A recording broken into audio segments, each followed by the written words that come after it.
Selamat datang di mata pelajaran PKWU kelas 12 semester 1 bidang rekayasa. Di sini saya akan membahas wirausaha, rekayasa, jasa, profesi, dan profesionalisme.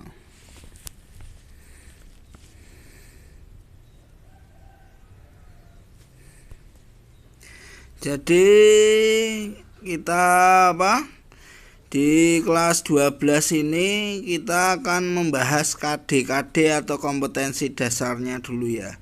Jadi ada KD 3.1 yang isinya memahami proses perencanaan usaha, jasa, profesi, dan profesionalisme, meliputi ide dan peluang usaha, sumber daya, administrasi, dan pemasaran.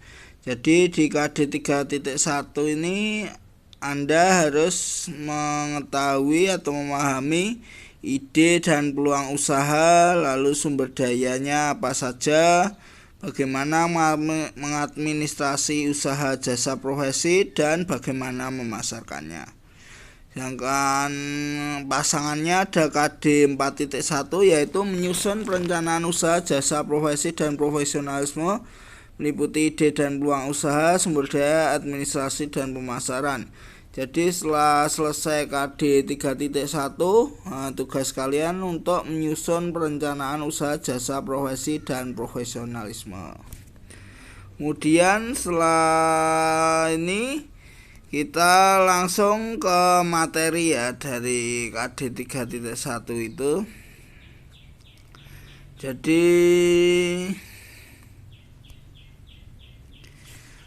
kita mulai dari masyarakat ekonomi ASEAN atau ASEAN Economic Community, yaitu negara-negara yang tergabung dengan Association of Southeast Asian Nations atau ASEAN yang membuka arus perdagangan barang atau jasa, juga pasar tenaga profesional, serta membuka arus investasi dan modal di kawasan yang merupakan kekuatan ekonomi dari negara-negara yang tergabung dari ASEAN.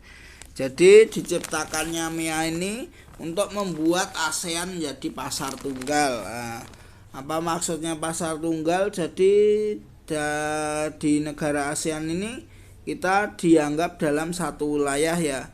Jadi kalau kita mau ekspor impor berbagai sumber daya atau jualan atau kita merekrut tenaga kerja, diharapkan dalam satu kawasan ASEAN ini tidak ada batasan. Jadi kalau kita mau ekspor barang ke Singapura, ke Malaysia, ke Filipina gitu, kita tidak akan diberi tambahan biaya masuk. Begitu juga kalau kita ngimpor barang, masukkan barang dari Singapura, Malaysia, Thailand gitu, juga kita tidak diberi tambahan biaya. Kemudian ya anggota ASEAN yaitu ada Indonesia, Malaysia, Filipina, Singapura, Thailand, Brunei Darussalam, Vietnam, Laos, dan Myanmar, serta Kamboja.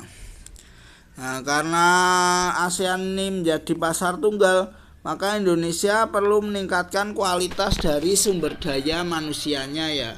Jadi negara kita harus berinvestasi pada sumber daya manusia agar tenaga kerja kita tidak kalah dengan anggota-anggota ASEAN yang lain ya, terutama anggota ASEAN yang maju seperti Singapura, Malaysia, dan Thailand seperti itu. Kemudian juga Indonesia ini kita tahu berbentuk negara kepulauan ya, yang pasti membutuhkan moda transportasi antar pulau. Jadi di sektor perhubungan ada perhubungan darat, perhubungan air atau laut, dan perhubungan udara. Jadi ada sektor perhubungan ini gunanya untuk bisa menggerakkan perekonomian. Nah, salah satu cara untuk transportasi atau perhubungan yang berkembang pesat saat ini ialah sektor perhubungan udara ya. Karena sektor perhubungan udara ini kita bisa sampai lebih cepat, menghemat waktu ya. Di era sekarang ini zaman digital serba modern, membutuhkan alat transportasi yang bisa memindahkan orang dan barang secara cepat. Nah, sektor perhubungan udara ini membutuhkan banyak tenaga terampil ya, terutama di bidang jasa perawatan pesawat, jasa perbaikan pesawat, jasa layanan kargo, jasa logistik. Nah, kemudian untuk di pesawat terbang sendiri kan dia mempunyai pabrik ya. Nah, di pabriknya itu ada pusat desain pesawat atau desain center. Kemudian juga di Indonesia mempunyai maintenance center ya, yaitu GMF Aero Asia, Garuda Maintenance Facility Aero Asia, yang dulu sempat pertama kali dibuat di ASEAN seperti itu ya. Jadi wadah bagi generasi muda profesional untuk berkarya. Jadi banyak pesawat-pesawat dari maskapai negara tetangga dari Singapura, Malaysia itu melakukan perawatan atau maintenance-nya di Indonesia ya, di Garuda Maintenance Facility. Kemudian untuk bekerja seperti itu kita butuh menjadi profesional ya.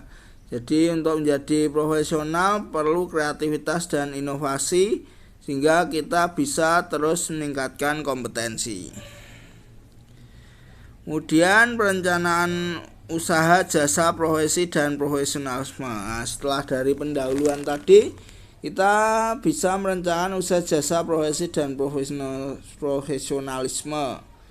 Nah, jadi untuk kita memulai rencana dalam usaha jasa ini, kita harus bisa mengenal diri kita. Nah, kita mengenal diri kita dengan bagaimana? Yaitu dengan konsep diri. Jadi konsep diri itu merupakan pandangan dan sikap individu terhadap dirinya sendiri yang meliputi dimensi fisik, karakter individu, dan motivasi diri. Jadi konsep diri ini merupakan inti dari kepribadian kita masing-masing ya, yang menentukan atau membuat kita berperilaku dan punya kepribadian sehari-hari seperti itu. Kemudian perilaku kerja dalam kita misalnya membuat usaha, jasa, profesi, dan profesionalisme itu sangat dibutuhkan ya.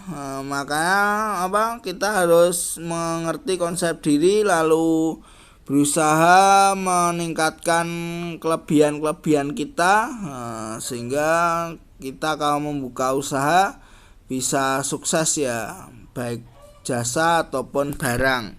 Jadi kita membuka usaha bisa menjadi semakin profesional.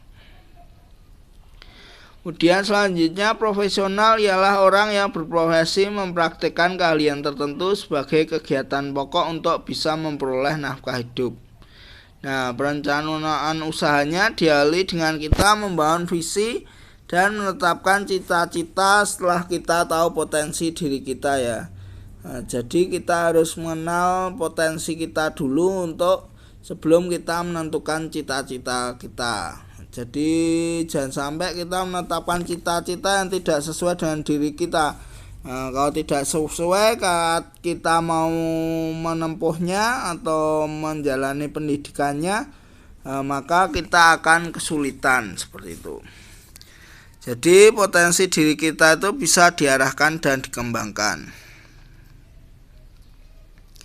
Jadi sekarang setelah kalian mengenal konsep diri kalian, kalian bisa mengambil contoh atau mencatat tentang konsep-konsep diri kalian ya, seperti itu. Ya, terima kasih, sekian dulu materi pertama ini. Terima kasih sudah menonton. Jangan lupa like dan subscribe.